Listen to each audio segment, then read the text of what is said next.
So my job, is it to help you turn around? Is it to help you to create an understanding of what the future might hold? People make decisions on their interpretation of the future. So if we change the vision of the future, we can actually change how people make decisions. So the future is nothing far away or which nobody can imagine. The future is now. It seems that Europe is not innovating, but it's not true.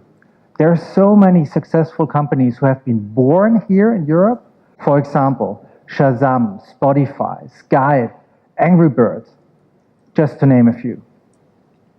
So we are just bad in being proud of ourselves. We are bad of communicating success. So it's time to share and celebrate success.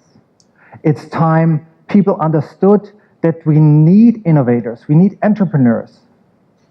The parents need to understand professors, policymakers. It's time that we understand that failure is not a black spot in your CV.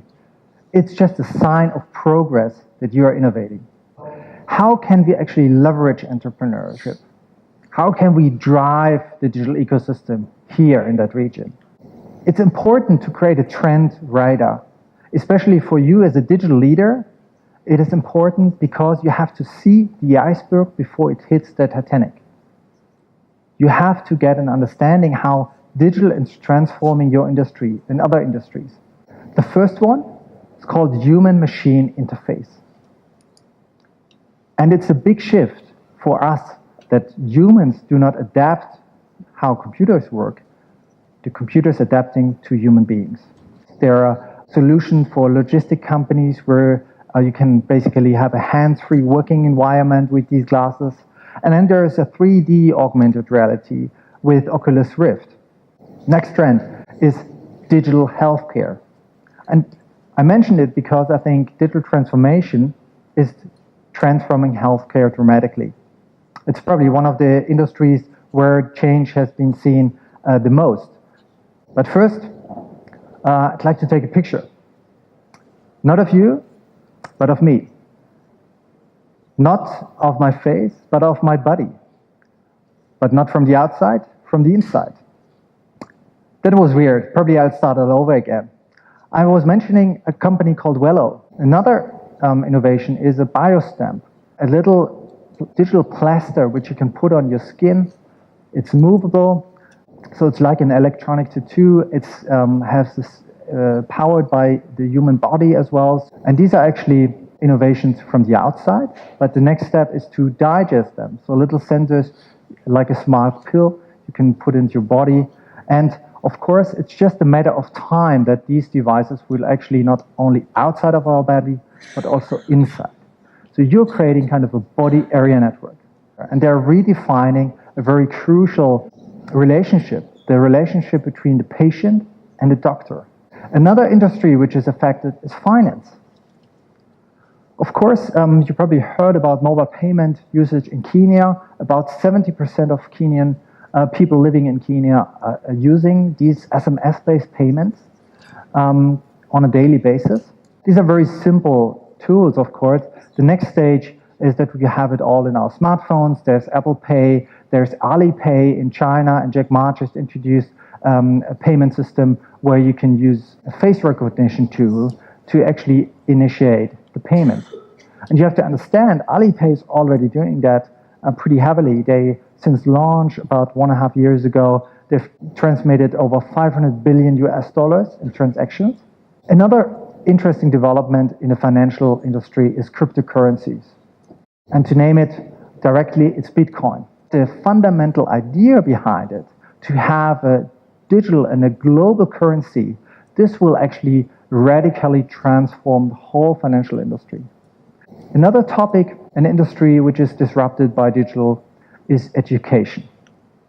Of course, you heard about the MOOC learning platforms, massive open online courses like edX, Udacity, Khan Academy. They're offering free courses to everybody. I've just been to Seoul a couple of weeks ago, and there I learned that they have decided back in 2014, so last year, that all elementary schools will be equipped with tablets. And they are not discussing this idea, they already decided it, and they're implementing it within 2 years. So in 2016, all elementary schools in South Korea will have tablets.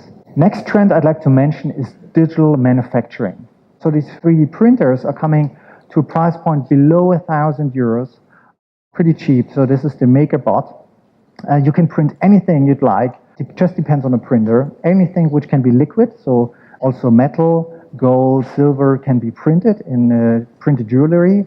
You can print cosmetics, or you can print sweets, even food. Even there are prototypes where you can print meat. And I'd like to show you this one from Carbon 3D. It's a new way of printing. It's over 100 times faster than traditional 3D printing. So hardware is becoming a commodity. It's kind of hardware becomes software. As software can be transformed from A to B very quickly, now you can just send a file, 3D file, and it will be printed locally in a shop or at your home desk. Next topic I'd like to mention is artificial intelligence and robotics. In the next 10 to 15 years, computers will be as smart as human beings. And of course we have robots. And I'm not talking about these home robots, which you probably have at your home already. It's about smart robots, smart drones, for example, who can follow you automatically. We have self-driving cars where you can just like push your smartwatch and the car is already coming out of the garage. And this will transform the whole transportation industry.